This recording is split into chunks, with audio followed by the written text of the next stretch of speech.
Hi friends, welcome back to my channel. ఈరోజైతే చిక్కుడుకాయ curry మీ ముందు తీసుకొచ్చాను. చిక్కుడుకాయ పచ్చిమిర్చితో అన్నమాట. చిక్కుడుకాయలను అయితే శుభ్రంగా కడిగేసుకోవాలండి. కడిగేసుకొని గ్యాస్ మీద పెట్టేసుకుందాం. ఈ లోపల ఏడవుతూ ఉంటుంది. తర్వాత మనం ఇప్పుడు అందులోకి పచ్చిమిర్చి అయితే రెడీ చేసుకుందాం. ముందుగా అయితే తొడియాలు తీసి పెట్టుకుందాం. పచ్చిమిర్చి తొడియాలు తీసుకొని ఒక పావు కేజీ అన్నీ తీసుకోవాలి పచ్చిమిర్చి.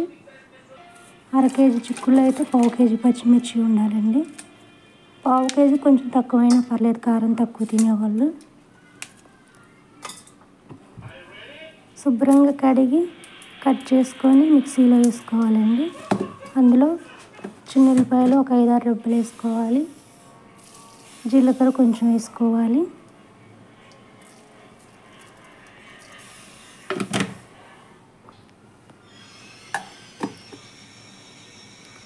తర్వాత కొంచెం ఉప్పు వేసుకుందామండి. రాళ్ళు ఉప్పు ఉంది.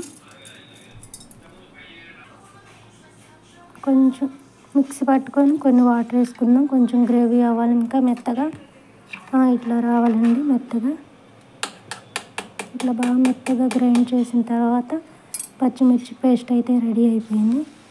ఇప్పుడైతే ఇవి అయితే ఆవిరి వచ్చేస్తుందండి, వేడి వచ్చేసింది కదా.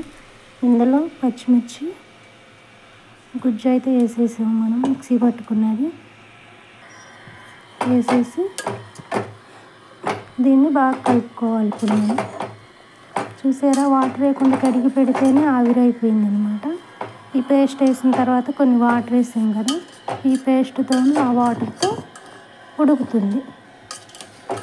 ఉప్పు కూడా ఇంకేమైనా అవసరం లేదు, ఏంటంటే మనం పచ్చిమిర్చి దాంట్లోనే ఉప్పు వేసాం కాబట్టి, జీలకర్ర అవన్నీ వేసాం కాబట్టి ఆ ఫ్లేవర్ అంతా పచ్చిమిర్చికి బాగా పడుతుంది అన్నమాట ఉడికేటప్పుడు.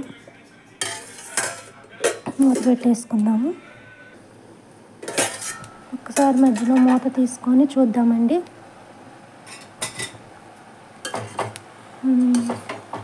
చూడండి, ఉడుకుతుంది. ఆ వాటర్ పోసినవన్నీ కొంచెం ఉడికినాయండి.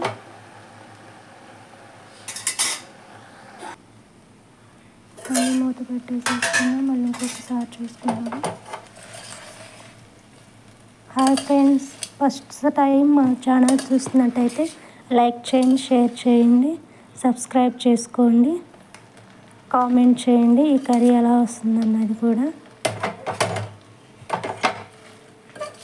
చూడండి, ఇట్లా బాగా కలుపుకోవాలి.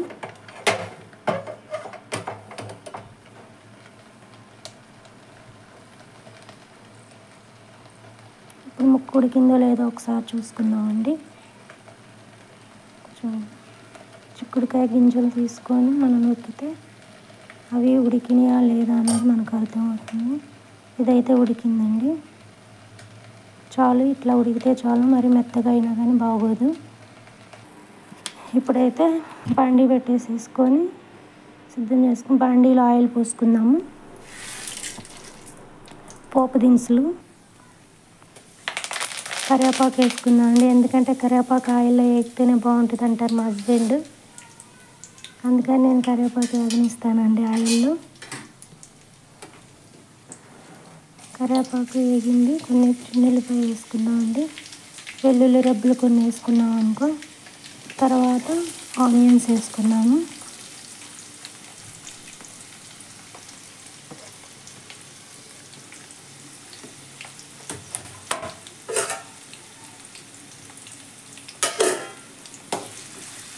ఆనియన్స్ వేసుకున్న బాగా కలపాలండి. మొత్తం బాగా కలిపిన తర్వాత టమాటాలను అయితే నేను ఉడకబెట్టుకొని ఇలా తొక్కు తీసి పక్కన పెట్టుకున్నాను అనమాట. తర్వాత ఇందులో పసుపు వేసుకుందాం.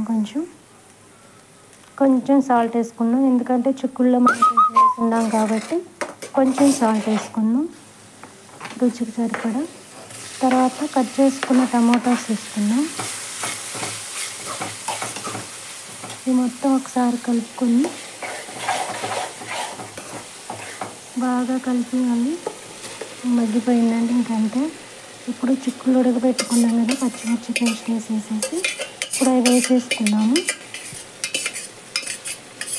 మొత్తం వేసేసేసుకొని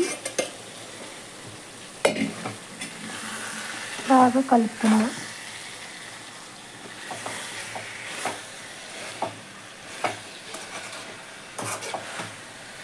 బాగా గ్రేవీ అంతా మళ్ళీ చిక్కుడుకాయలు పెట్టేటట్టు బాగా కలుపుకోవాలి.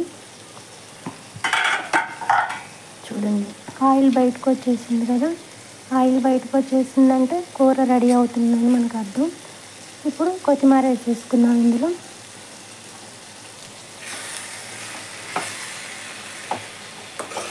కొత్తిమీర వేసుకున్నాక బాగా కలపాలండి.